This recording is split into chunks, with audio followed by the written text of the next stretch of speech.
واحلل عقدۃ من لسانی یفقہوا قولی۔ سامعین ذی وقار، ہمارا جو موضوع چل رہا ہے 30 روزہ مجالس میلاد اور سیرت کا، اسی مضمون کو آگے لے کر چلتے ہیں۔ صبح ہم نے یہ بات پڑھی تھی کہ حضرت سیدنا امیر حمزہ سیدنا حمزہ رضی اللہ تعالیٰ عنہ، سید الشہداء، اسد اللہ اور اسد الرسول حضرت حمزہ رضی اللہ تعالیٰ عنہ اور حضرت سیدنا عمر فاروق رضی اللہ تعالیٰ عنہ، جب یہ لوگ بھی مسلمان ہو گئے تو مشرکین نے ایک اور کوشش کی کہ کسی نہ کسی طریقے سے اسلام کی دعوت کو روکا جائے۔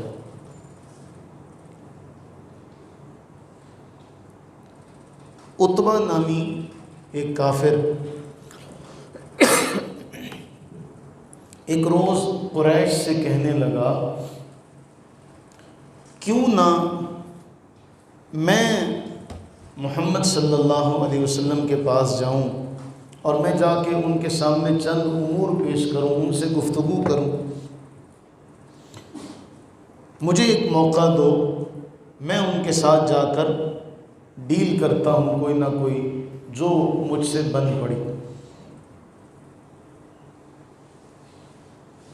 مشرکین نے کہا ٹھیک ہے آپ جائیں۔ عتبہ اٹھا اور رسول اللہ صلی اللہ علیہ وسلم کے پاس جا کے کہنے لگا بڑے پیار سے، بڑے دل نشیں انداز میں، اس نے کہا بھتیجے، ہماری قوم میں تمہارا جو مرتبہ اور مقام ہے، تمہارا جو نسب ہے، ہم سب کو پتہ ہے، لیکن تم نے یہ کیا کیا؟ تم نے اپنی قوم میں تفرقہ ڈال دیا، بھائی بھائی سے جدا ہو گیا، بیٹا ماں سے جدا ہو گیا، باپ بیٹے کے درمیان جدائی ڈال دی، یہ کیا کیا تم نے سب کو کافر بنا دیا۔ تمہارے آباء و اجداد جتنے بھی ہمارے گزرے، تم نے کہا کہ ایک خدا کو مانو، یہ کیا ہے، یہ کیا تم نے کیا؟ چند باتیں میں تمہارے سامنے رکھتا ہوں۔ عتبہ کہتا ہے چند باتیں میں تمہارے سامنے رکھتا ہوں، غور کرو۔ اللہ کے نبی صلی اللہ علیہ وسلم فرمایا جی آپ کہیں۔ کہا بھتیجے پہلی بات تو یہ ہے کہ اگر تم مال چاہتے ہو تو اتنا مال تمہیں جمع کر کے دے دیتے ہیں کہ تم پورے مکہ میں سب سے زیادہ مالدار ہو جاؤ گے، پہلی پیشکش۔ دوسرا، اگر تم کوئی اعزاز چاہتے ہو، مرتبہ چاہتے ہو تو ہم تمہیں اپنا سردار بنا دیتے، یہ بہت اہم معاملہ، تمہارے بغیر نہ کوئی فیصلہ کریں گے، نہ کوئی مسئلہ، کوئی بھی تمہارے حکم کے بغیر نہیں کریں گے، تم ہم سب کے بادشاہ بلا شرکت غیر۔ پہلی پیشکش سب سے زیادہ مال، دوسری پیشکش اپنا بادشاہ بنا دیتے ہیں۔ اور ہمیں لگتا ہے اب یہ بڑی ہنسی والے الفاظ ہیں، ہمیں لگتا ہے کہ تم پر کوئی سایہ ہے، تم پر کوئی آسیب ہے، ہم تمہارا علاج بھی کروا دیتے۔ حضرت زماد رضی اللہ تعالیٰ عنہ آئے تھے نا، کہنے لگے میں بہت بڑا طبیب ہوں، بڑے بڑے بیماروں کو میں نے شفا یاب کر دیا، مجھے بھی ایک بار سامنا تو کرواؤ ذرا۔ اللہ کے نبی علیہ السلام کے سامنے گئے، حضور نے صرف خطبہ پڑھا تھا، حضرت زماد رضی اللہ تعالیٰ عنہ جو علاج کرنے کے لیے آئے تھے خود اپنا علاج کروا کے گئے۔ تو ہم تمہیں اتنا مال دیں گے کہ تم اپنا علاج کروا لو، شفا یاب ہو جاؤ گے۔ جب عتبہ نے یہ باتیں کہیں، رسول اللہ علیہ السلام نے فرمایا کہہ دی، کوئی بات رہتی تو نہیں ہے؟ عتبہ نے کہا نہیں، میری ساری ہو گئی۔ فرمایا اب میری سنو، یہ وہ آیات ہیں اللہ کے نبی صلی اللہ علیہ وسلم نے پڑھنا شروع کیا، حامیم تنزیل من الرحمن الرحیم۔ ترجمہ بھی آپ کے سامنے لکھا ہوا ہے۔ یہ کلام نازل کیا گیا ہے، نازل ہوا ہے کس کی طرف سے؟ رحمان الرحیم کی طرف سے۔ کتاب فصلت آیاتہ قرآنا عربیا لقوم یعلمون، یہ ایسی کتاب ہے جس کی آیات تفصیل سے بیان کر دی گئی ہیں۔ یہ قرآن عربی زبان میں ہے، ان لوگوں کے لیے جو علم و فہم رکھتے ہیں۔ بشیرا و نذیرا فاعرض اکثرهم فهم لا يسمعون۔ فرمایا یہ کتاب، یہ کلام خوشخبری دینے والا، ڈر سنانے والا، لیکن اکثر لوگ وہ اس سے منہ پھیر لیتے ہیں، اس سے اعراض کر لیتے ہیں، روگردانی کر لیتے ہیں، سنتے نہیں ہیں۔ وَقَالُوا قُلُوبُنَا فِي أَكِنَّةٍ، اور آگے سے یہ کہتے ہیں کہ آپ ہمیں جس چیز کی طرف بلا رہے ہیں ہمیں وہ سنائی نہیں دیتی، آپ ہمیں جس چیز کی طرف بلا رہے ہیں وہ ہمیں سنائی نہیں دیتی۔ ہمارے دلوں پر غلاف چڑھا ہوا ہے، ہمارے کان بہرے ہیں، ہمارے اور آپ کے درمیان ایک پردہ حائل ہو گیا، آپ اپنا کام کریں، ہم اپنا کام کرتے ہیں۔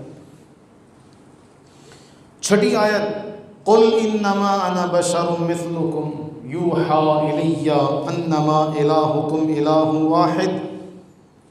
ان کے پردے ہٹانے کے لیے، انہیں سننے پر آمادہ کرنے کے لیے ان سے فرمائیے کہ میں ظاہر میں تم جیسا ہوں، مجھ پر اللہ کی طرف سے وحی نازل ہوتی ہے، اور وہ وحی کیا ہے کہ تمہارا الہ ایک ہے، فاستقیموا الیہ واستغفروا، اس کے لیے متوجہ ہو جاؤ اس کی طرف، اس سے مغفرت چاہو، مشرکوں کے لیے ہلاکت ہے۔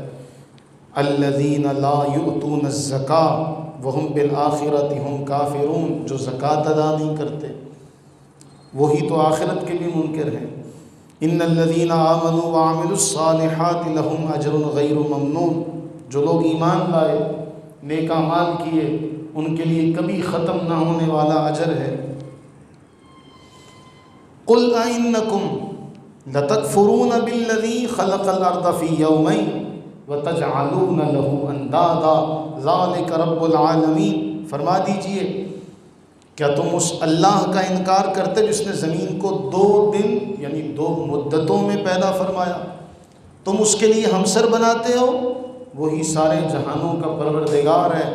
وَجَعَلَ فِيهَا رَوَاسِيَ مِن فَوْقِهَا وَبَارَكَ فِيهَا وَقَدَّرَ فِيهَا أَقْوَاتَهَا فِي 4 أَيَّامٍ سَوَاءً لِلسَّائِلِينَ، زمین سے بھاری پہاڑ نکالے، زمین کے اوپر رکھ دیے، اس کے اندر معدنیات، آبی ذخائر، قدرتی وسائل، دیگر قوتوں کی برکت رکھی، جملہ مخلوق کے لیے غذائیں رکھی، اور یہ سارا کا سارا 4 ارتقائی زمانوں میں 4 دنوں میں مکمل کیا، اور یہ سارا رزق اصلاً تمام طلبگاروں اور حاجت مندوں کے لیے برابر ہے۔ ثم استوى إلى السماء وهي دخان، پھر وہ سماوی کائنات کی طرف متوجہ ہوا، سب دھواں تھا، اور اس نے اسے یعنی آسمانی کروں سے اور زمین سے فرمایا خواہم باہم کشش اور رغبت سے یا گریزی اور ناگواری سے ہمارے نظام کے تابع آ جاؤ۔ دونوں نے کہا ہم خوشی سے حاضر ہیں، آسمان و زمین دونوں نے کہا ہم خوشی سے حاضر ہیں۔ فَقَضَاهُنَّ 7 سماوات فی یومین، پھر 2 مرحلوں میں یعنی 2 دنوں میں 7 آسمان بنا دیے، اور ہر سماوی کائنات میں اس کا نظام سونپ دیا، ودیت کر دیا، اور آسمان دنیا کو ہم نے چراغوں سے آراستہ کر دیا، یعنی ستارے اور سیارے پیدا کر دیے، اور محفوظ بھی تاکہ ایک کا نظام دوسرے میں مداخلت نہ کر سکے۔ ذالک تقدیر العزیز العلیم، یہ زبردست غلبہ اور قوت والے بڑے علم والے رب کا مقرر کردہ نظام ہے۔ اب یہ 12 آیات، ان 12 آیات میں اللہ تعالیٰ نے زمین و آسمان کی تخلیق کا سارا بیان کیا کہ زمین کیسے بنی، آسمان کیسے بنا، کیسے انہیں سب کچھ کیا گیا۔ اس کے بعد آیت نمبر 13، فَإِنْ أَعْرَضُوا، اے محبوب صلی اللہ علیہ وسلم انہیں فرمائیے اگر پھر بھی یہ اعراض کریں، منہ پھیر لیں، فقل، آپ انہیں کہہ دیجئے، انذرتکم صاعقۃ مثل صاعقۃ عاد وثمود، انہیں فرمائیے میں تمہیں اس خوفناک عذاب سے ڈراتا ہوں جو عاد، قوم عاد اور قوم سمود کی ہلاکت کی مثل ہوگا۔ اب ہماری عربی سے ناواقفیت کا عالم کیا ہے؟ میں نے یہ 13 آیتیں آپ کے سامنے پڑھی اور آپ نے سن لی، ہمیں اس کی سمجھ بھی نہیں آئی، میں نے ترجمہ بھی آپ کے سامنے اس کا رکھا۔ رسول اللہ صلی اللہ علیہ وسلم یہ آیات پڑھ رہے تھے اور عتبہ پر کپ کپی طاری تھی، عتبہ لرز رہا تھا، کانپ رہا تھا۔ جب رسول اللہ علیہ السلام یہ 13 نمبر آیت پڑھنے لگے نا، اگر یہ منہ پھیریں، مکہ والے اگر یہ منہ پھیریں تو آپ انہیں کہہ دیجئے کہ میں تمہیں ڈراتا ہوں قوم سمود اور قوم عاد۔ یہ قوم سمود اور قوم عاد تو ان لوگوں کے قریب تھی، ان لوگوں نے ان کا انجام دیکھا ہوا تھا۔ اس نے فوراً رسول اللہ صلی اللہ علیہ وسلم کے منہ پر ہاتھ رکھا، یہ نہ کہیے گا، کانپتے کانپتے لرزتے لرزتے اس نے آپ کے منہ پر ہاتھ رکھا، یہ نہ کہیے گا ہم ان کی طرح ہلاک نہیں ہونا چاہتے۔ اب آپ بتائیے، ایک انگریز کافر مورخ وہ یہ لکھتا ہے کہ وہ عربی جاننے والے قرآن کریم کو کس قدر جانتے تھے، اس کے یہ الفاظ ہیں، حیات سرور کائنات میں یہ الفاظ موجود ہیں۔ اس نے کہا کہ نہ جانے قرآن کا کیسا عظیم الشان معجزہ ہے، تلوار سونتی ہوئی ہے اور قتل کرنے کے ارادے سے دشمن جا رہا ہے، کانوں میں قرآن کی آواز پڑتی ہے، وہ دشمنی بھی بھول جاتا ہے، وہ دشمنی بھی بھول جاتا ہے اور آپ کے غلاموں میں شامل ہو جاتا ہے۔ یہ عتبہ اپنی قوم کے پاس جا کے کہنے لگا، جب یہ واپس آیا نا کانپ رہا تھا، لوگوں نے کہا جو چہرہ لے کر گیا تھا واپس وہ لے کر نہیں آیا۔ عتبہ کہنے لگا، قریش کے لوگوں میری بات مانو گے؟ تمہیں ایک بات بتاؤں، میری رائے ہے کہ تم اس کو اس کے حال پہ چھوڑ دو، رسول اللہ صلی اللہ علیہ وسلم کو ان کے حال پہ چھوڑ دو، الگ ہو کر بیٹھ جاؤ۔ اگر بڑی اہم بات ہے، اچھا یہاں ایک بات سمجھیے گا کہ رسول اللہ صلی اللہ علیہ وسلم کے جو دشمن تھے وہ بھی اس زمانے کے مطابق تھے۔ اگر آپ علیہ الصلوۃ والتسلیم کا مقام و مرتبہ دیکھیں تو آپ کے ہم پلہ دشمن بھی اسی ذہن، اسی سوچ کو لے کر چلتے تھے۔ عتبہ کہنے لگا، اگر تو عرب والوں نے ان کو معاذ اللہ ثم معاذ اللہ مار دیا تو تمہارا مسئلہ حل ہو جائے گا، لیکن اگر یہ عرب پر غالب آ گئے تو تمہیں تو بیٹھے بیٹھائے حکومت مل جائے گی، تم صبر کرو۔ یہ ہے ان لوگوں کی سوچ۔ عتبہ نے کہا کہ ایک ایسا زبردست واقعہ ہو کر رہے گا، یہ حکمرانی کریں گے سارے عرب، ساری دنیا ان کی باج گزار ہو جائے گی، یا تو تم ان کے حال پہ چھوڑ دو اور یا پھر انتظار کرو۔ اب انہوں نے کہا نہیں تمہیں کیا پتہ، تم ہمیں نیا کام سنا رہے ہو۔ انہوں نے عتبہ کی بات کو رد کر دیا۔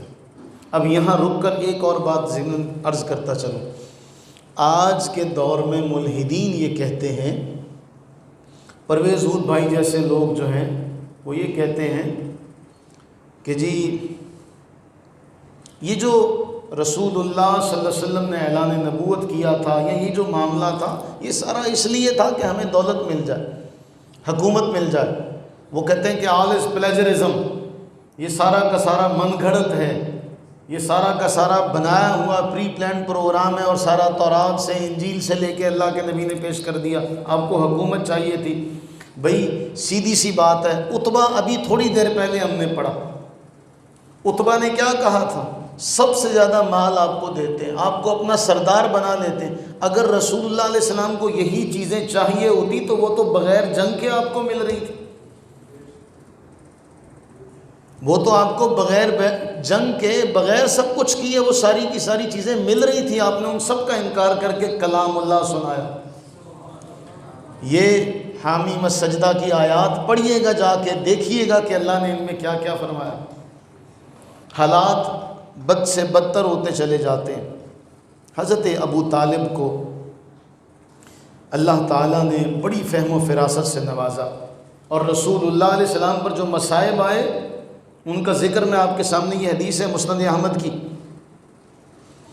اور تصور کریں کہ یہ پہلے پیشکش ہو رہی ہے، پہلے یہ پیشکش ہو رہی ہے، اس کے بعد جو دور نبی علیہ السلام پر گزرا وہ کیا ہے؟ انس بن مالک کہتے ہیں کہ رسول اللہ صلی اللہ علیہ وسلم نے فرمایا، دو روایتیں مسند احمد کی، ایک میں فرمایا 3 دن اور ایک میں فرمایا 30 دن۔ کتنے؟ 30 دن۔ فرمایا کہ 30 دن میرے اور بلال پر ایسے گزرے کہ ہمارے پاس کھانے کے لیے کوئی چیز نہ ہوتی تھی مگر اتنی کہ جو بغل میں لے لو تو چیز چھپ جائے، نظر نہ آئے۔ استعارہ کیا، استعارے سے مراد کیا ہوتا ہے؟ کہا کچھ جاتا ہے، مراد کچھ ہوتی ہے۔ جو اردو ادب سے تھوڑا سا شغف رکھتے ہیں انہیں پتہ ہوگا استعارے کہاں کہاں الفاظ استعمال کیے جاتے ہیں۔ یعنی ایک کھجور بغل میں رکھ لی جائے تو پتہ تو نہیں چلے گا، کہا اتنی سی خوراک ہوتی تھی پورا مہینہ کہ بغل میں لے لی جائے تو پتہ نہیں چلے گا کہ کچھ رکھا ہوا ہے کہ نہیں رکھا ہوا۔ اللہ کے راستے میں مشکلات برداشت کی، پورا مہینہ گزر جاتا، ایک کھجور میں کھانے کو ملتی،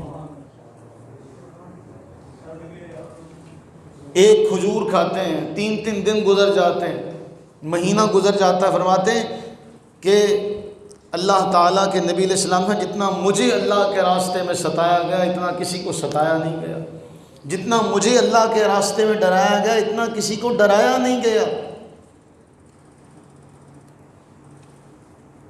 اب پورا کا پورا مکہ سر جوڑ کے بیٹھ گیا، سارے کے سارے کافر، کہ جی اب ایک ہی حل ہے، اور وہ حل یہ ہے کہ ان کو قتل بھی نہیں کر سکتے، ان کو نقصان بھی نہیں پہنچا سکتے۔ ایک کام کیا جا سکتا، ہم ان کا بائیکاٹ کر لیتے، ہم سارے کے سارے جمع ہوتے ہیں اور ان کے ساتھ اعلان لا تعلقی کرتے ہیں۔ حضرت ابو طالب کو پتہ چلا تو آپ نے جو گھاٹی آپ کو وراثت میں ملی تھی، شیب ابی طالب کے نام سے جو مشہور ہے، آپ نے وہاں اپنے سارے خاندان کو جمع کیا۔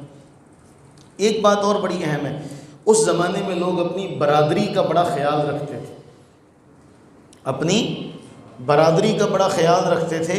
اللہ کے نبی علیہ السلام کے لیے جب حضرت ابو طالب نے فرمایا نا کہ سارے جمع ہو جاؤ، تو آپ کی برادری ساری جمع ہو گئی تھی، مسلم اور غیر مسلم سب جمع ہو گئے تھے رسول اللہ علیہ السلام کے تحفظ کے لیے۔ اب یہ شیب ابی طالب میں جب یہ جمع ہوئے، کیوں اصحاب سیر نے لکھا کہ حضرت ابو طالب کی نگاہ بہت دور تک کام کر رہی تھی کہ ان لوگوں کا اس حد تک بڑھ چکا ہے معاملہ کہ یہ کچھ بھی کر سکتے ہیں، اگر ایسا نہ ہو کہ کہیں خدا نہ خواستہ کوئی نقصان ان کو پہنچ جائے۔ اور یہ الفاظ ملتے ہیں، الفاظ یہ ملتے ہیں کہ اگرچہ حمزہ اور عمر فاروق رضی اللہ تعالیٰ عنہما مسلمان ہو چکے ہیں، لیکن پھر بھی دشمن کمزور نہیں ہے۔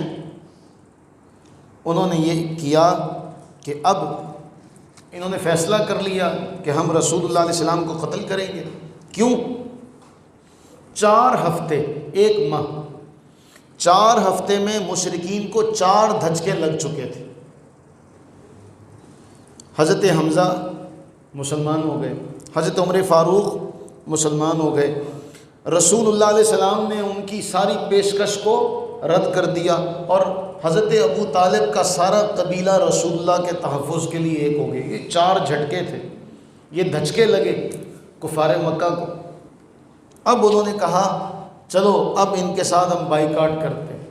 وہ بائیکاٹ کیا کیا، اس کے الفاظ، وہ معاہدہ لکھا گیا اور معاہدہ لکھ کر اس کو اللہ کے گھر میں رکھ دیا گیا، بیت اللہ میں۔ اس معاہدے کے الفاظ یہ آپ کے سامنے ہیں۔ معاہدے کے الفاظ کیا ہیں کہ ہم ان کے ساتھ اعلان لا تعلقی کرتے ہیں، نہ ان سے شادی بیاہ کریں گے، نہ ان سے خرید و فروخت کریں گے، نہ ان سے میل جول رکھیں گے، نہ سلام و کلام کریں گے، نہ ملاقات اور بات کریں گے۔ یہ لکھ دیا گیا، لکھ کے اس کو اللہ کے گھر میں رکھ دیا گیا۔ اب یہاں سے وہ معاملہ شروع ہوتا ہے جسے ہم کہتے ہیں کہ شیب ابی طالب میں جو گھاٹی میں 3 سال، یہ واقعہ ہے سنہ 7 نبوی کا۔ کب کا ہے؟ سنہ 7 نبوی کا۔ کہا جاتا ہے کہ محرم کا چاند چڑھا، یہ معاہدہ لکھ لیا گیا۔ اب اس کے بعد 7 سن نبوی سے لے کر 10 سن نبوی تک یہ معاہدہ چلا۔ 3 سال تک یہ بائیکاٹ چلا، اور اس بائیکاٹ میں کیا ہوا، اصحاب سیر نے لکھا کہ یہ لوگ اس گھاٹی میں تھے۔ ابو جہل نے اور ان لوگوں نے کیا اعلان کیا کہ بھئی مکہ میں جو بھی آئے گا، غلہ لے کر آنے والا، سامان لے کے آنے والا جو تاجر ہے، ان سب سے کہتے کہ بھئی ایسا کرو، ہم تمہارا سارا لے لیتے۔ کوئی بھی قافلہ آتا پہلے زمانے میں آپ جانتے ہیں، تو ابو لہب فوراً پہنچ جاتا اور کہتا ہے تاجرو، جب محمد صلی اللہ علیہ وسلم کے ساتھی آئیں نا تم سے چیز لینے کے لیے، انہیں زیادہ بھاؤ بتانا، انہیں ریٹ زیادہ بتانا، تاکہ وہ تم سے وہ شے نہ لے سکیں۔ میں ہوں نا، میں بڑا مالدار ہوں، میں تمہارا سارا نقصان پورا کر دوں گا۔ اب یہ اپنی گھاٹی سے نکلتے، جو رسول اللہ علیہ السلام کے ساتھی تھے، یہ نکلتے، جا کے منڈی میں جاتے تو تاجر اتنا ریٹ بتاتے، یہ خالی ہاتھ واپس آ جاتے۔ کوئی ان سے بات نہیں کرتا، کوئی سلام نہیں کرتا، کوئی کلام نہیں کرتا، یہ واپس آ جاتے۔ اور وہ الفاظ پڑھ کے انسان کا دل روتا ہے۔ وہ آتے تو بچے رو رہے ہوتے، لیکن ان کے پاس کچھ ہوتا نہیں تھا کہ بچوں کو دے دلا کے چپ کر سکیں، اور اسی گھاٹی کے باہر سارے کافر کھڑے ہو کے کہتے ہیں ان کے بچوں کا رونا سنتے، ان کے بچوں کا رونا سنتے۔ اور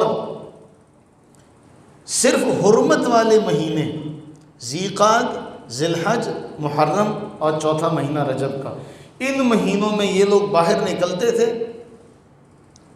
اور باہر جا کے جب جاتے تو کچھ بھی ان کے پاس نہیں ہوتا تھا۔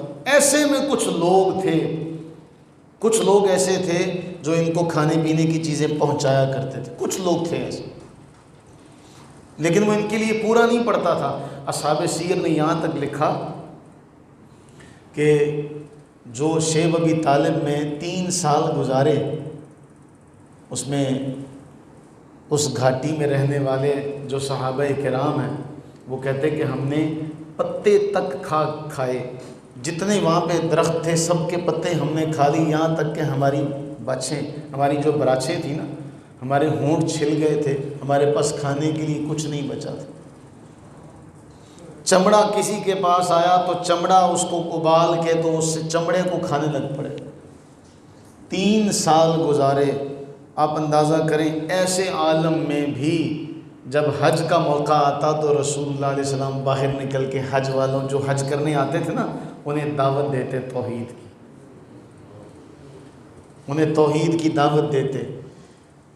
سر ولیم میور انگریز مستشرق ہے، مورخ ہے، اس نے لکھا، اس نے کہا یہ نہ جانے کیسی جرت ہے کہ سارا مکہ دشمن ہے، بائیکاٹ کیا ہوا ہے، لیکن رسول اللہ علیہ السلام کو کوئی ڈر نہیں ہے، تن تنہا باہر نکل کے لوگوں کو دعوت دے رہے ہیں۔ ایک اللہ کو مان لو، ایک اللہ کو مان لو۔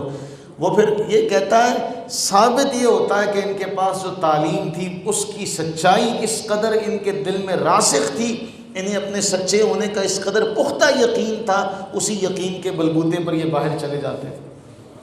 رسول اللہ علیہ السلام دعوت دیتے. اور عبداللہ ابن عباس رضی اللہ تعالیٰ عنہما بیان کرتے ہیں کہ کئی لوگ اس 3 سال کے دوران کئی لوگ انتقال کر گئے بھوک کی وجہ سے. اندازہ کریں 3 سال اس طرح گزرتے ہیں کہ درختوں کے پتے کھائے جاتے ہیں. کیا جرم تھا؟ صرف یہ جرم تھا کہ انہیں ایک اللہ کی طرف بلا رہے تھے. اس سے یہ ذہن میں رکھیے گا، جب ہم نے یہ احادیث طیبہ پڑھی تھی نا تو ہمارے استاد صاحب مفتی کریم بخش صاحب اطال اللہ عمرہ وہ ہمیں فرمایا کرتے تھے. وہ ہمیں فرماتے سن 2003 اور 2004 میں جب ہم نے ان کے پاس شرح تہذیب پڑھی تو ہمیں اکثر یہ جملہ کہا کرتے، کہتے جھلے کمڑے تھی گئے ہو. سریکی زبان میں کہتے تم لوگ باہر نکلو گے تو لوگ تمہاری ان باتوں کو سن کے تمہارے گلے میں ہار نہیں ڈالیں گے. تم نبی کے وارث ہو تو نبی صلی اللہ علیہ وسلم کو دشمنی کا سامنا کرنا پڑا، تمہاری بھی باتوں کو لوگ نہیں صحیح مانیں گے. اگر تم ہدایت کے حق کے راستے پر لے کر چلو گے تو تمہیں مخالفت کا سامنا بھی کرنا پڑے گا. اور ہم نے اس وقت سے پلے باندھا، اور پھر معلوم یہ ہوتا ہے کہ ہاں واقعی اللہ تعالیٰ سے دعا کرتے ہیں کہ اللہ تعالیٰ استقامت نصیب فرمائے، کہ حق کے راستے پر ہی مخالفت ہوتی ہے. جہاں سب راضی ہوں پھر وہ منافق ہوتا ہے، کیونکہ سب راضی نہیں ہو سکتے اور نہ سب کو راضی کیا جا سکتا. تو رسول اللہ صلی اللہ علیہ وسلم نے 3 سال گزارے، آپ کے رفقا نے، آپ کے پورے قبیلے نے وہاں پہ 3 سال گزارے اس عالم میں کہ کوئی شے باہر سے نہیں آ رہی.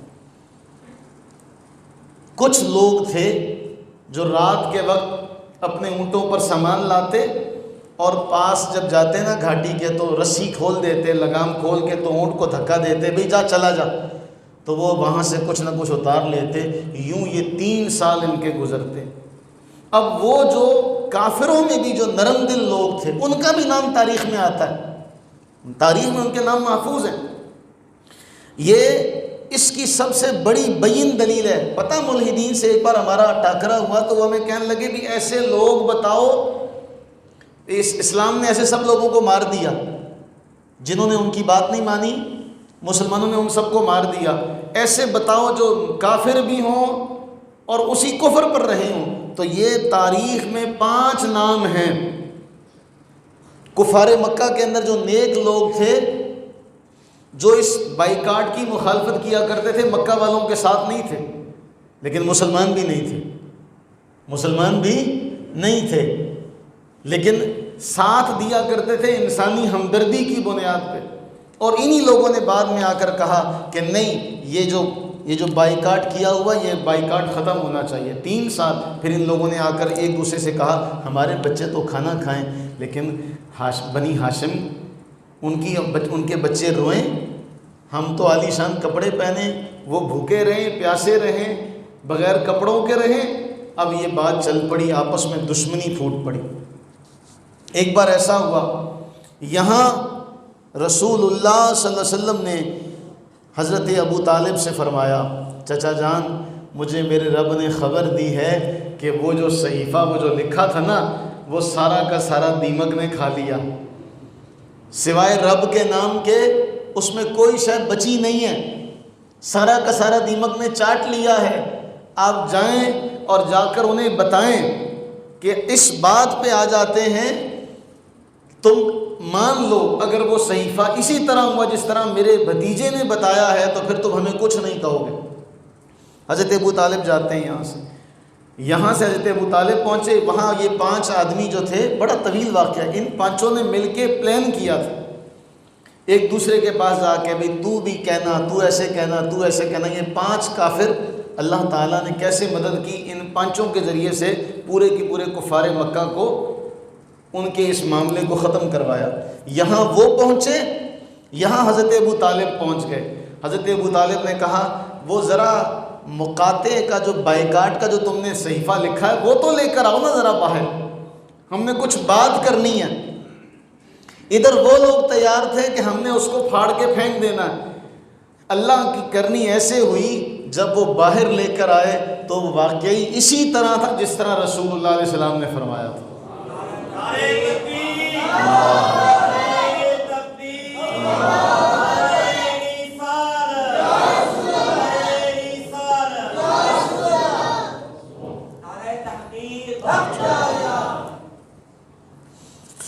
تو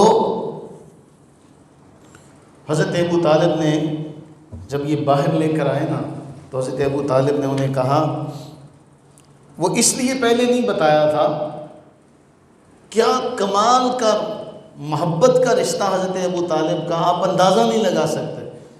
شیب ابی طالب میں جب رات کو سارے سو جاتے نا تو جہاں رسول اللہ علیہ السلام کا بستر ہوتا تھا نا، جب سارے سو جاتے اور رسول اللہ علیہ السلام بھی لیٹ جاتے تو حضرت ابو طالب رسول اللہ علیہ السلام کو وہاں سے اٹھا دیتے، وہاں سے اٹھا کے کسی اور جگہ ان کو لٹا دیتے، وہاں پر اپنے کسی بیٹے کو، اپنے کسی بھتیجے کو لٹا دیتے، تاکہ یہ جو شیب ابی طالب میں ان کو بھی نہ پتہ چلے کہ رسول اللہ صلی اللہ علیہ وسلم کہاں رات کو لیٹے۔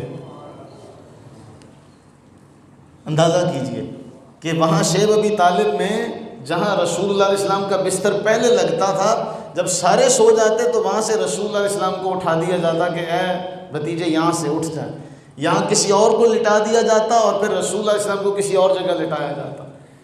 اب انہیں پہلے جا کر اس لیے نہیں بتایا کہ کہیں ڈر تھا کہ یہ اندر ہی اس میں کوئی ترمیم نہ کر لیں، کوئی اور کام نہ کر لیں۔ جب وہ باہر نکال کر لائے تو حضرت ابو طالب نے انہیں فرمایا کہ میرے بھتیجے نے یہ خبر دی ہے کہ اس میں سوائے اللہ کے نام کے کچھ بھی باقی نہیں بچا، سب کا سب دیمک نے کھا لیا۔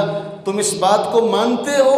اگر مانتے ہو تو پھر ایسا کرو، ہمارے ساتھ یہ معاملہ چھوڑ دو۔ اب 7 سنہ نبوی سے یہ چلا اور 10 سنہ نبوی محرم تک یہ معاہدہ چلا۔ ان 3 سالوں کے بعد دوبارہ اس معاہدے کا جو بائیکاٹ ہوا تھا اس کا اختتام ہوا اور یہ شیب ابی طالب سے باہر نکلے۔ اب آپ اس سے اندازہ لگا سکتے ہیں کہ اللہ تعالیٰ نے محمود کریم علیہ الصلوۃ والتسلیم کو ان 10 سالوں تک، 10 سال اعلان نبوت کے بعد 10 سالوں میں آپ نے انسانی سوچ کے اعتبار سے ساری چیزوں کا سامنا کیا، ساری مشکلات کا سامنا کیا۔ کہیں ایسا نہیں کہ کوئی معجزہ آپ کے لیے آ گیا۔ اللہ تعالیٰ کی مدد ایک وقت کے بعد آتی ہے۔ ہم یہ چاہتے ہیں کہ ہم فوراً دعا کریں اور ہماری دعا آج ہی پوری ہو جائے، ہم آج مانگیں آج ہی ہمیں مل جائے۔ اللہ کے نبی علیہ السلام کی یہ ابتدائی 10 سال کی زندگی، اس میں وہ مشکلات، وہ مصائب آپ کے سامنے آئے، آپ اس کا اندازہ نہیں لگا سکتے۔ حضرت ابو طالب کی عمر ہو چلی 80 سال، اور جب بائیکاٹ ختم ہوا تو اس کے بعد حضرت ابو طالب جو تھے بیمار رہنے لگ پڑے۔ قریش نے کہا ایسا نہ ہو کہ ابو طالب پہلے رخصت ہو جائیں، ہم حضرت ابو طالب کے پاس جا کے پھر آخری بار، تاکہ ایسا نہ ہو لوگ یہ کہیں کہ جب ابو طالب زندہ تھے ان کو ہمت نہیں ہوئی، اب ان کا انتقال ہو گیا تو اب یہ بھتیجے پر ظلم کرنے لگ پڑے، ایک بار پھر چلتے ہیں۔ یہ دوبارہ حضرت ابو طالب کے پاس آئے، دوبارہ ان کے سامنے یہ ساری باتیں کہیں، لیکن حضرت ابو طالب نے ان کو دوبارہ ناکام و نامراد واپس کر دیا۔ حضرت ابو طالب کا وصال ہو جاتا ہے، انتقال ہو جاتا ہے۔ عزیزان گرامی، ایک بات بہت ہی اہم ہے، وہ اہم یہ ہے کہ حضرت ابو طالب کے بارے میں ہمارے اہل سنت و جماعت میں 2 گروہ ہیں، ایک جو ان کے ایمان کا قائل ہے، دوسرا وہ جو ان کے ایمان کا قائل نہیں ہے۔ لیکن ایسا کوئی بھی نہیں ہے کہ جو ان کے بارے میں کوئی سخت کلمات کہتا ہو، جس طرح کے کلمات ہم ابو جہل اور ابو لہب جیسے کافروں کے بارے میں کہتے ہیں۔ حضرت ابو طالب کے بارے میں ایسا کوئی جملہ ہم اپنی زبان سے نہیں نکالتے۔ اور پھر میں اللہ تعالیٰ کے فضل و کرم سے، میں نے آپ سے ذکر کیا تھا دیوان ابی طالب کا، ہم نے دیوان ابی طالب کا وہ پورا ترجمہ جو مکمل کیا تھا، میں اس میں ایک قصیدہ آپ کو دکھانا چاہتا ہوں۔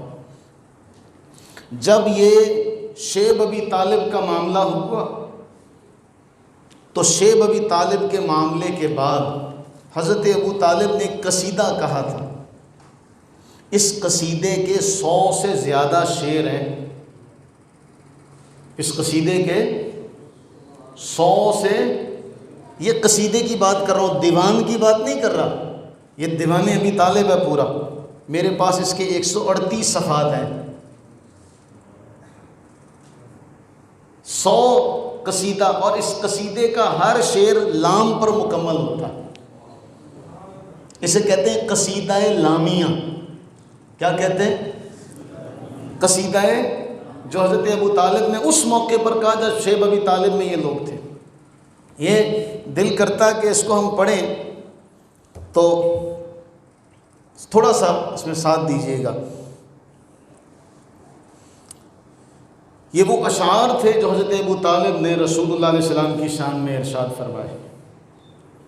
وَأَبْيَضُ يُسْتَسْقَى الْغِمَامُ بِوَجْهِهِ ثِمَالُ الْيَتَامَى وَعِصْمَةٌ لِلْأَرَامِلِ خَلِيلَيَّ مَا أُذُنِي لِأَوَّلِ عَاذِلٍ بِالصَّغْوَاءِ فِي حَقِّي وَلَا عِنْدَ بَاطِلِ كَذَبْتُمْ وَبَيْتَ اللَّهِ نَتْرُكُ مَكَّةً وَنَزْعَنُ إِلَّا أَمْرُكُمْ فِي الْبَلَابِلِ كَذَبْتُمْ وَبَيْتَ اللَّهِ نُبْزِي مُحَمَّدًا وَلَمَّا نُطَاعِنُ حَوْلَهُ وَنُنَادِلُ وَنُسْلِمُ حَتَّى نُسَرَّعَ حَوْلَهُ وَنَذْهَلُ عَنْ أَبْنَائِنَا وَالْحَلَائِلِ يَلُوذُ بِهِ الْهُلَّاكُ مِنْ آلِ هَاشِمِ فَهُوَ عِنْدَهُ فِي نِعْمَةٍ وَفَوَاضِلِ لَعَمْرِي لَقَدْ كُلِّفْتُ وَجْدًا بِأَحْمَدَا وَإِخْوَتِهِ دَأْبُ الْمُحِبِّ الْمَوَاصِلِ فَلَا زَالَ فِي الدُّنْيَا جَمَالًا لِأَهْلِهَا وَزَيْنًا عَلَى رَغْمِ الْعَدُوِّ وَالْمُخَاطِلِ۔ کہا اے میرے دوستو، خلیلیہ ما اذنی لأول عازل، اے میرے دوستو میرے کان تمہاری باتوں کو نہیں سنتے۔ وہ ملامت کیا کرتے تھے نا کہ ابو طالب کو کیا ہو گیا، یہ ایک بچے کے پیچھے لگ پڑا۔ حضرت ابو طالب نے فرمایا میں تمہاری ملامت نہیں سنتا، میں تمہاری ملامت نہیں سنتا۔ پھر کہا بڑا کذبتم وبیت اللہ نترک مکہ، اللہ کے گھر کی قسم تم کہتے ہو کہ ہم مکہ چھوڑ کے چلے جائیں گے اور یہاں سے سکونت ترک کر دیں گے؟ تمہارے حالات پراگندہ و پریشان ہو سکتے ہیں، ہم یہاں سے چھوڑ کے نہیں جائیں گے۔ پھر کہا کذبتم وبیت اللہ نبزی محمد، اللہ کے گھر کی قسم تم جھوٹ کہتے ہو، تم جھوٹ کہتے ہو کہ ہم محمد فداہ روحی و ابی و امی، تم جھوٹ کہتے ہو کہ ہم محمد کو چھوڑ دیں گے۔ انہوں نے پیشکشیں کی تھی، آپ ایسا کریں اس کے بدلے میں ہمارے بیٹے لے لیں۔ حضرت ابو طالب سے کہا کہ آپ ہمارے بیٹے لے لیں، آپ کی خدمت کریں گے، بس بدلے میں ہمیں ایک محمد دے دیں۔ حضرت ابو طالب نے کہا اللہ کے گھر کی قسم تم جھوٹ کہتے ہو، جب تک تمہارے سینے کو اپنے نیزوں سے گھائل نہیں کر دیں گے تب تک ایسا نہیں ہو سکتا، خون کے آخری قطرے تک بھی تمہاری نگاہ ان تک چلی جائے ایسا نہیں ہو سکتا۔ کہا وہ گوری رنگت والا، وہ گوری رنگت والا جس کے روشن چہرے کے صدقے بارش کی دعا کی جاتی ہے، جو یتیموں کی جائے پناہ ہے، بیواؤں کی عصمت گاہ ہے، ملجا اور ماوا ہے۔ اور پھر کہا میری زندگی کی قسم، لعمری لقد کلفت وجدا باحمدا، میری زندگی کی قسم میں تو احمد سے اور ان کے بھائیوں سے عشق کی حد تک محبت کرتا ہوں، اور ایسی محبت کرتا ہوں جیسا محب ہمیشہ ہمیشہ کے لیے محبت کے راستے پر چلنے والا ہو، اس محبوب کی، اس محب کی طرح محبت کرتا ہوں۔ پھر وہ الفاظ بہت کمال کے ہیں، کہا الم تعلموا انا وجدنا محمدا کیا تمہیں یہ نہیں معلوم ہم نے محمد صلی اللہ علیہ وسلم کو ایسا پایا نبیًا کموسیٰ خط فی اول الکتب، جیسے کہ موسیٰ علیہ السلام کو ہم نے نبی پایا جن کا تذکرہ پہلی کتابوں میں موجود ہے۔ لقد اکرم اللہ النبی محمدا فاکرم خلق اللہ فی الناس احمد، بلا شبہ اللہ نے نبی محمد صلی اللہ علیہ وسلم کو اعزاز عطا فرمایا، اب تمام مخلوقات سے معزز احمد ہیں۔ یہ 100 سے زیادہ اشعار ہیں، 100 سے زیادہ اشعار ہیں، ہر شعر جو ہے وہ لام پر ختم ہوتا، جو رسول اللہ صلی اللہ علیہ وسلم کی تعریف میں حضرت ابو طالب نے فرمایا تھا۔ اور پھر جب یہ بائیکاٹ ختم ہو گیا، ایک شعر کہا، یہ وہ لوگ ہیں جنہوں نے سہل بن بیضا کو راضی کر کے لوٹایا اور حضرت ابو بکر کو اور محمد مصطفیٰ صلی اللہ علیہ وسلم کو مسرور کیا۔ یعنی اس سے معلوم یہ ہوا کہ حضرت ابو طالب کو بھی پتہ ہے کہ رسول اللہ اور ابو بکر دوست ہیں، اس لیے حضرت ابو طالب فرماتے ہیں کہ انہوں نے ابو بکر کو بھی مسرور کیا اور رسول اللہ علیہ السلام کو بھی مسرور کیا۔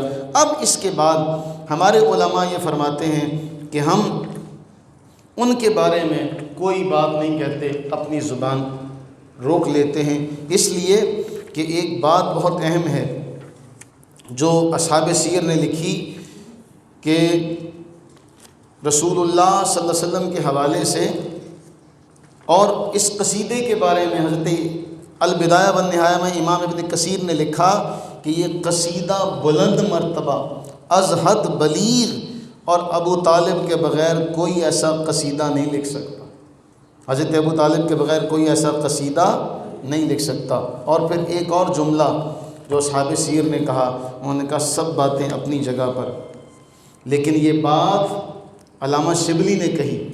علامہ شبلی فرماتے ہیں یہ بات آدمی کو سوچنے پر مجبور کر دیتی ہے کہ ابو طالب نے حضرت صلی اللہ علیہ وسلم کے لیے جو جانثاریاں کی ان سے کوئی انکار نہیں کر سکتا، اپنے جگر گوشوں تک کو آپ پر نثار کرتے، آپ کی محبت میں تمام عرب کو اپنا دشمن بنا لیا، آپ کی خاطر محصور ہوئے، آپ کی خاطر قید ہوئے نا، آپ کی خاطر فاقے اٹھائے، شہر سے نکالے گئے، 3 برس تک آب و دانہ بند کیا، کیا یہ محبت، یہ جانثاریاں سب ضائع جائیں گی؟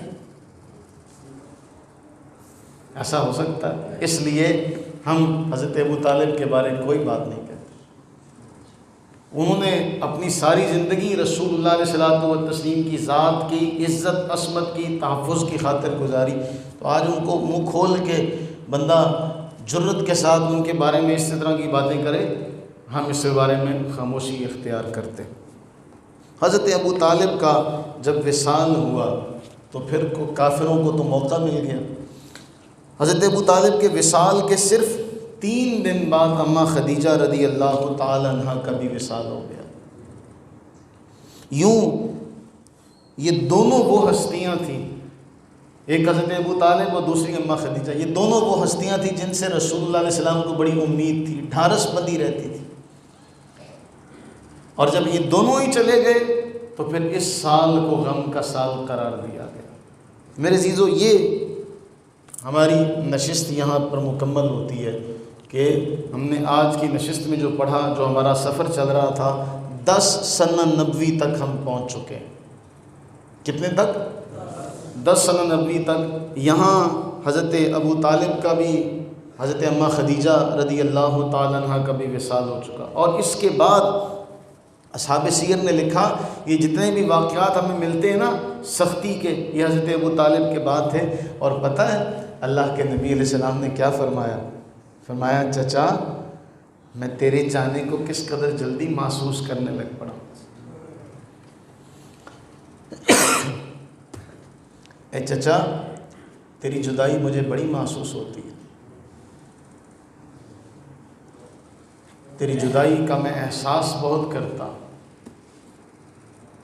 ایک سایہ ہو جس سائے میں اللہ کے نبی علیہ الصلوۃ والتسلیم آرام کرتے ہیں، جس آغوش میں اللہ کے نبی علیہ الصلوۃ والتسلیم آرام کرتے ہیں، وہ آغوش چلی گئی۔ بہت اہم بات ہے، یہاں رک کے یہ سوچئے گا اللہ تعالیٰ نے محبوب کے سارے دنیاوی سہارے ایک ایک کر کے لے لیے۔ دنیا میں آنے سے پہلے والد کا انتقال ہو گیا، دنیا میں آئے والدہ کا انتقال ہو گیا، دادا کی گود میں آئے دادا کا انتقال ہو گیا، چچا کے سہارے چلے، بعد میں چچا کا بھی انتقال ہو گیا، اماں خدیجہ کا آسرا تھا، اماں خدیجہ کا بھی انتقال ہو گیا۔ جب ہر طرف سے مالک کے رنگ بڑے نیارے ہیں، وہ ہر رنگ سے انسان کو گزارتا۔ ہمارے لیے اس میں بہت بڑا سبق ہے۔ ہم یہ چاہتے ہیں کہ آج ہم نے نماز پڑھی، آج ہم نے وظیفہ کیا، ہم کسی کو بتاتے ہیں کہ یار یہ دعا کرو، یہ وظیفہ کرو، تو وہ کہتا جی مجھے تو اتنا عرصہ ہو گیا، مجھے تو اتنے دن ہو گئے، میں نے اتنے دن ہو گئے، میں یہ بھی پڑھتا ہوں، میں یہ بھی پڑھتا ہوں، میری اللہ سنتا نہیں ہے۔ کبھی بھی یہ جملہ زبان سے مت نکالیے گا کہ میری اللہ سنتا نہیں۔ وہ سنتا ہے، بلا شبہ سنتا ہے، لیکن اس کی حکمت کیا ہے یہ میں اور آپ نہیں جان سکتے۔ اگر میں اور آپ یہ جاننے والے ہوتے تو پھر معاملہ تو نہ جانے کہاں سے کہاں کا پہنچ چکا ہوتا۔ اللہ تعالیٰ ہر معاملے کو جانتا ہے، کس کو کب کیا اور کیسے دینا ہے، اس کے بعد پھر معاملہ ہوتا۔ اور پھر وہ جو جملہ ہمارے پنجاب میں اکثر کہا جاتا نا کہ ہم جب کوئی مٹی کا برتن لیتے تو اسے ٹھوک بجا کے دیکھتے، تو اللہ تعالیٰ نے محبوب کو دنیا والوں کے لیے ایک مثال بنایا۔ اسی لیے کافر کہا کرتے تھے بھی اللہ تعالیٰ، تو معاملہ تو پھر بھی یہی رہتا۔ اللہ تعالیٰ نے فرشتے کو اگر نبی بنا کے بھیجنا ہوتا تو پھر لوگ کیا کہتے؟ لوگ یہ کہتے، آج بھی یہی ہے نا، ہم کیا کہتے ہیں، ہمارے وزراء ہیں، جو ہمارے حکمران ہیں، کبھی انہوں نے ہماری طرح لائن میں لگ کے بل جمع نہیں کروایا ہے نا، کبھی انہوں نے ہماری طرح لائن میں لگ کے چیزوں کی خرید و فروخت نہیں کی۔ انہیں کیا پتہ چیزیں کیا بھاؤ بکتی ہیں۔ بازار میں جاؤ تو کس قدر دھوپ اور گرمی برداشت کرنے کے بعد جا کے مطلوبہ چیز ملتی ہے، کس قدر پھرنے کے بعد ملتی ہے، بلا تشبیہ اور بلا تمثیل۔ اگر اللہ تعالیٰ کسی ایسی فرشتے کو نبی بنا کے بھیجتا تو لوگوں نے کہنا تھا ہمیں اس سے کیا فائدہ، نہ اسے چوٹ لگتی ہے، نہ اسے بھوک لگتی، نہ اسے درد ہوتا ہے، اسے چوٹ لگے، درد ہو، بھوک لگے تب اسے پتہ ہو کہ تکلیف کیا ہوتی ہے۔ اللہ تعالیٰ نے سب کی باتوں کا جواب اپنے محبوب کے ذریعے سے دیا، یہ بتا کر دیا کہ دیکھو میرے محبوب نے اس معاشرے میں 40 سال گزارے جہاں اسے صادق بھی کہا گیا، امین بھی کہا گیا، اسے پیشکش کی گئی کہ تمہیں حاکم بنا دیتے، تمہیں سردار بنا دیتے، عالی شان سب محلات تمہارے نام کرتے، خوبصورت ترین لڑکی تمہارے نکاح میں دیتے، سب کچھ کرتے ہیں، بس ہمارے بتوں کو برا بھلا نہ کہو۔ آپ نے ان کی خواہشات کو ٹھوکر مار دی کہ ایسا نہیں ہو سکتا، اور پھر اس کے بعد مشکلات کا، مصائب کا راستہ چنا۔ یہ جو اعلان نبوت کے بعد 10 سال گزرے، اس میں کون سی ایسی مصیبت ہے جس کو آپ نے برداشت نہیں کیا؟ ہمارے لیے فرمایا میں اللہ کے راستے میں اس قدر ستایا گیا، کسی کو اتنا ستایا نہیں گیا، میں اللہ کے راستے میں اس قدر ڈرایا گیا، اتنا کسی کو ڈرایا نہیں گیا۔ اندازہ کیجئے ہم سب کے لیے اس میں کتنا بڑا سبق چھپا ہوا ہے۔ ہم جو جلد باز ہیں کہ آج ہم مانگ رہے ہیں، مجھے ایک بندے نے کہا اب سب میں نے تہجد پڑھنا شروع کیا ہے، میں نے تہجد پڑھنا شروع کیا، مجھے کوئی 2 ہفتے ہو گئے، پر مجھے سکون اور سرور نہیں آ رہا، میرا دل نہیں کرتا اٹھنے کو۔ میں کہا کیا پتا ابھی یہی تو وہ وسوسہ ہے جو شیطان ڈال رہا ہو، اور تو اس وسوسے کو خراب کر کے، اس وسوسے کا مقابلہ کر کے اگر آگے قدم بڑھائے، ہو سکتا ہے اللہ کی رحمت تجھے سینے سے لگا دے۔ ہم اس بات کو نہیں سمجھتے کہ ہو سکتا ہے یہی ٹرننگ پوائنٹ ہو، یہی وہ موڑ ہو جہاں سے ہمارا عروج اپنے مقدر کو پہنچے، ہم وہیں سے پیچھے آ جاتے ہیں۔ ہمیں یہ بات سمجھنے کی ضرورت ہے۔ اور میلاد کے حوالے سے جو باتیں ہیں بہت اہم ہیں، جو کرنے والی ہیں، انہیں یاد رکھیے گا۔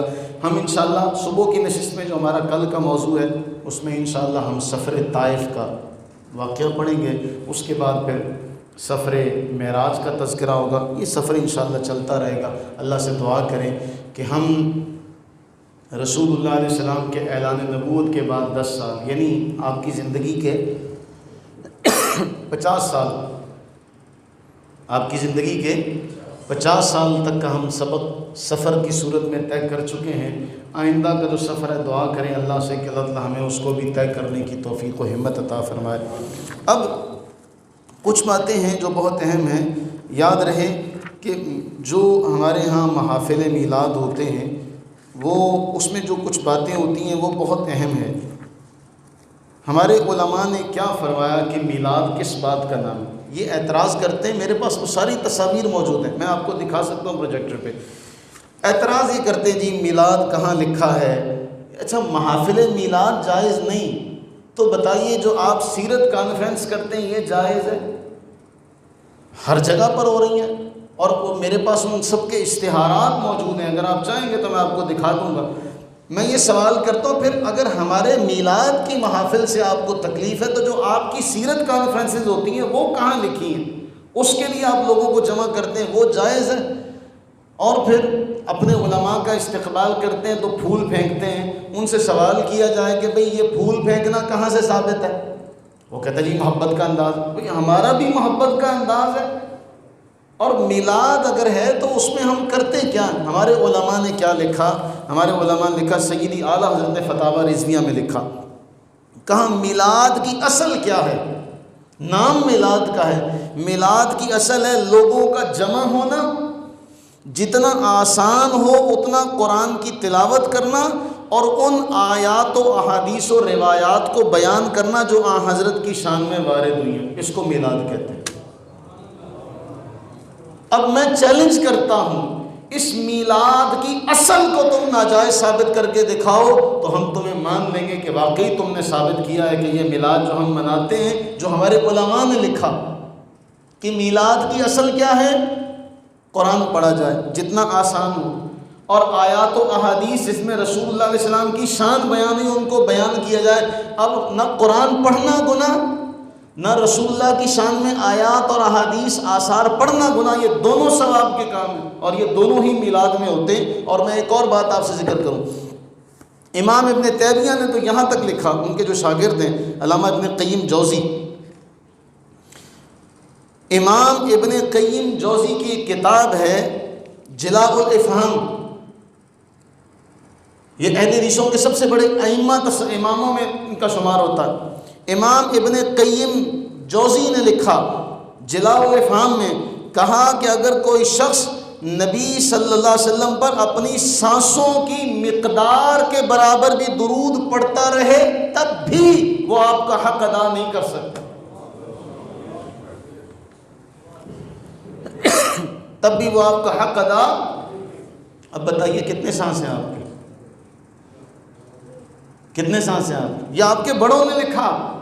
اور پھر ایک اور روایت آپ کو سناؤں، انس بن مالک رضی اللہ تعالیٰ عنہ رسول اللہ علیہ السلام کی خدمت میں 10 سال رہے. انس بن مالک نے ابو العالیہ رحمہ اللہ جو تابعی ہیں ان کے شاگرد تھے، ان کو ایک سیب دیا. کس نے دیا؟ انس بن مالک نے ابو العالیہ کو سیب دیا تو انہوں نے وہ سیب اپنی ہتھیلی پر رکھا اور اس پر ہاتھ پھیرنے لگے، اس سیب کو چومنے لگے. سند صحیح ہے اس روایت کی. اس سیب کو چومنے لگے، چہرے پر لگانے لگے. نہ صرف چوما بلکہ چہرے پر لگایا. کہا اس سیب کو اس ہاتھ نے چھوا ہے جس نے رسول اللہ کا ہاتھ چھوا تھا.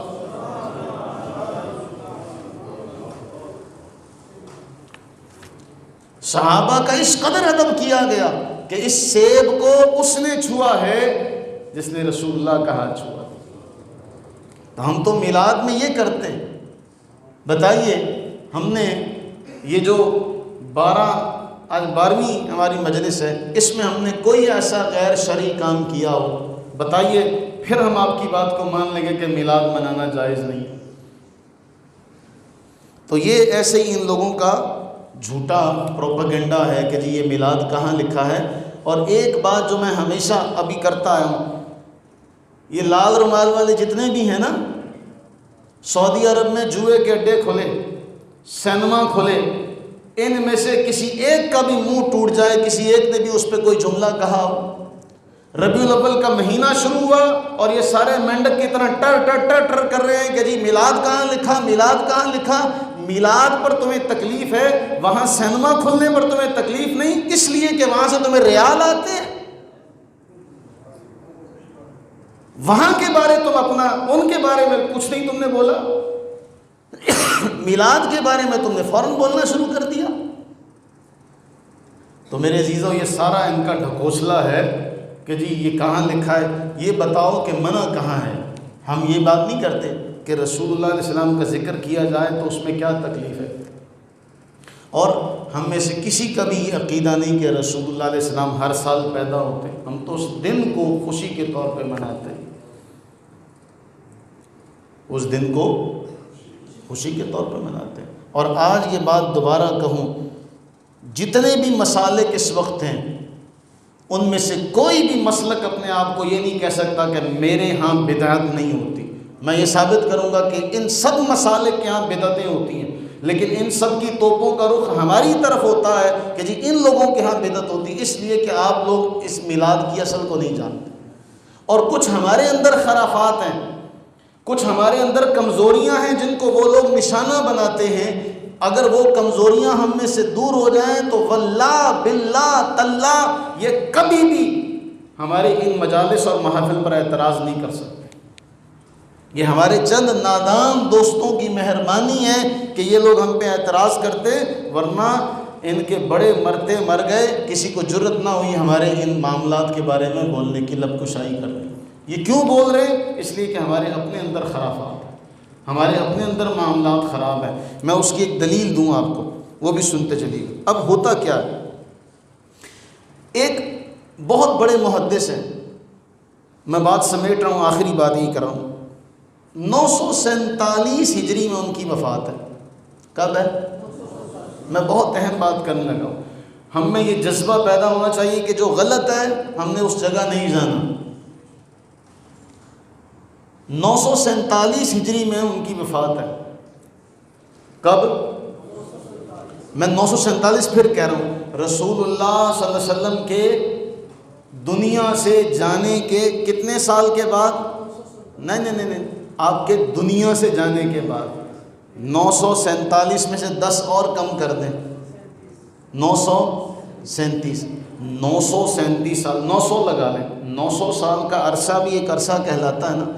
900 سال کے بعد ایک محدث کے نام پر لوگوں کو یہ بات بتائی جائے اور لوگوں کو یہ سنایا جائے کہ جی حضرت ابو بکر نے یہ کہا، حضرت عمر نے یہ کہا، کیا کہا؟ وہ جی جس نے میلاد پر 1 درہم خرچ کیا، میں اسپیکر کھول لیتا ہوں اور اسپیکر کھول کر یہ اعلان کروں بھی حضرت ابو بکر نے ایسے کہا ہے، حضرت عمر نے ایسے کہا ہے۔ حضرت ابو بکر نے کہا کہ جس نے میلاد پر 1 درہم خرچ کیا وہ جنت میں میرے ساتھ ہوگا۔ حضرت عمر نے کہا جس نے اس طرح کیا اس نے اسلام کو زندہ کر دیا۔ بہت ساری باتیں۔ پھر العیاذ باللہ جنگ بدر وہ عظیم الشان معرکہ ہے کہ بدری صحابہ سارے صحابہ میں افضل ہیں، بلکہ ایک بار ایسا ہوا کسی صحابی کا کوئی مسئلہ پیش ہوا تو اللہ کے نبی فرمایا یہ بدری ہے، اس کے بارے میں کوئی بات نہ کرو، بدر کے جتنے شریک ہیں اللہ فرمایا ان کو میں نے بخش دیا، ابھی جو مرضی کرے۔ بدری صحابہ تو ایک طرف رہے، بدر میں شریک ہونے والے ملائکہ کے برابر بھی کوئی دوسرا ملائکہ ان میں سے نہیں ہو سکتا۔ بدری جو فرشتے تھے جو بدر میں حاضر تھے، کوئی اس دوسرا فرشتہ بھی ان کی برابری نہیں کر سکتا۔ وہ کہتے ہیں جی جس نے میلاد میں 1 درہم خرچ کیا وہ گویا جنگ بدر میں حاضر ہوا۔ وہ اللہ کے بندو، تم یہ 900 سال کا حوالہ تو دو، لوگوں کو بے وقوف بنانے پر تلے ہوئے ہو۔ جب اس طرح کی بات ہمارے منبر سے کہی جاتی ہے، لوگوں کے جذبات سے کھیلا جاتا ہے، انہیں کہا جاتا ہے کہ 1 روپیہ خرچ کرو، تم جنگ بدر کا ثواب لے لو، جنگ حنین کا ثواب لے لو۔ وہ سمجھتے ہیں تو بڑا آسان سا کام، اور دوسرے کہتے ہیں پھر لاؤ ثبوت اس کا۔ تو بھائی ان 900 سالوں کا ثبوت لاؤ، سند ہے تو ٹھیک ہے، اگر سند نہیں ہے تو اس قول کی کوئی حیثیت نہیں۔ اور کسی عالم نے لکھا ہو تو 100 بار لکھا ہو، ہم نے کسی عالم کا کلمہ نہیں پڑھا، ہم نے رسول اللہ کا کلمہ پڑھا۔ اور اگر کسی عالم کی بات رسول اللہ علیہ السلام تک جاتی ہے تو ہمارے سر کا تاج، لیکن اگر کسی کی بات رسول اللہ کی ذات تک نہیں جاتی تو ہم اس کی بات کو ماننے کے ذمہ دار یا پابند نہیں ہیں۔ تم اپنے راستے پر چلو، ہم اس راستے پر چلیں گے جو راستہ اللہ تعالیٰ نے ہمیں دکھایا، کہ جو راستہ سند مانگتا ہے، کہ سند ہے تو ہم بات مان لیں گے، سند نہیں ہے تو ہمارے نزدیک اس قول کی کوئی حیثیت، کوئی حجت نہیں ہے۔ امید ہے کہ ان قصے کہانیوں سے آپ اپنا دامن بچا کے رکھیں گے۔ اللہ تعالیٰ ہم سب کا حامی و ناصر ہو۔ اللہ تعالیٰ اپنی رحمت کا صدقہ، ان نفوس قدسیہ کا صدقہ باری تعالیٰ ہم پہ اپنی رحمتیں برکتیں نازل فرمائے، اور ہمارا یہاں جمع ہونا بیٹھنا اپنی بارگاہ لم یزل میں قبول و منظور فرمائے۔ آمین ثم آمین۔ وما علینا الا البلاغ المبین۔